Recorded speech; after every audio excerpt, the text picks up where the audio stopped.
नमस्कार. पूर्व माध्यमिक शिष्यवृत्ती परीक्षा इयत्ता 8वीतील गणित या विषयातील संख्यांवरील क्रिया या घटकातील विभाज्य, विभाजक व विभाज्यतेच्या कसोट्या या उपघटकाचा आज आपण अभ्यास करणार आहोत. विभाज्य व विभाजक, भागाकार ही क्रिया करताना भाज्य, भाजक यांच्यातील क्रिया आपण अभ्यासतो. त्यामध्ये भाज्य या संख्येला भाजक या संख्येने भागल्यास मिळणारे उत्तर हे भागाकार असते व या क्रियेत काही वेळेस बाकी ही संख्या मिळू शकते.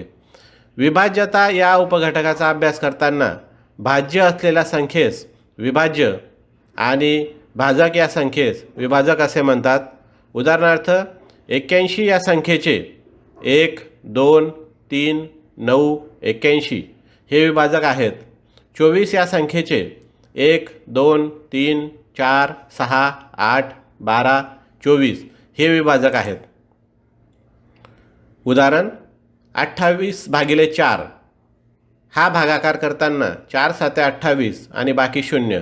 या उदाहरणात 28 या संख्येला 4ने भागले तर 28 ही संख्या भाज्य असल्याने ती विभाज्य, तर 4 ही संख्या भाजक असल्याने ती विभाजक आणि 7 ही संख्या भागाकार म्हणजे उत्तर, तर बाकी 0 उरते. विभाज्यतेच्या कसोट्या. 2ची विभाज्यतेची कसोटी.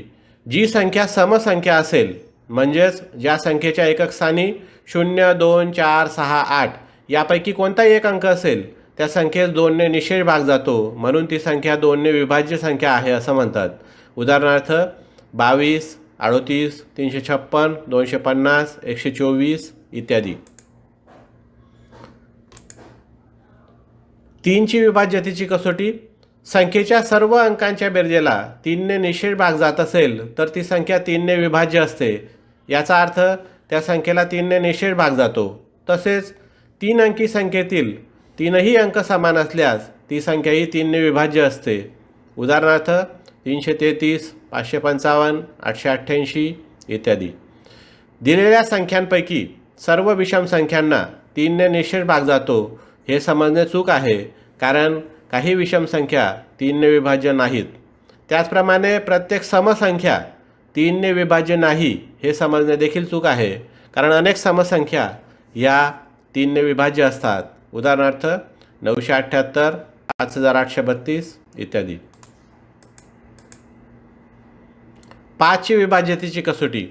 दिलेल्या संख्येच्या एकक स्थानी 0 किंवा 5 यापैकी एक अंक असेल तर ती संख्या 5ने विभाज्य असते. उदाहरणार्थ 25, 60, 105, 140 इत्यादी. 10ची विभाज्यतेची कसोटी. दिलेल्या संख्येच्या एकक स्थानी 0 हा अंक असेल तर ती संख्या 10ने विभाज्य असते. उदाहरणार्थ 20, 60, 110, 180 इत्यादी. आता 4, 6, 7, 8, 9 आणि 11 यांच्या विभाज्यतेच्या कसोट्या पाहू. 4ची विभाज्यतेची कसोटी.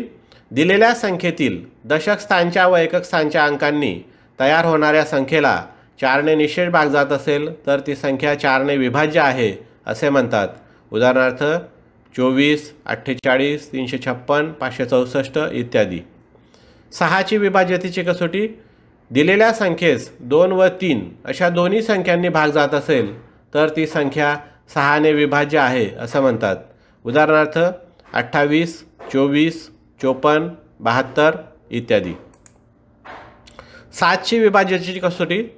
दिलेल्या संख्येतील एकक स्थानची दुप्पट ही इतर उर्वरित अंकांनी तयार झालेल्या संख्येतून वजा केल्यास वजाबाकी 0 किंवा 7ने विभाज्य असेल तर त्या संख्येला 7ने विभाज्य संख्या आहे असं म्हणतात.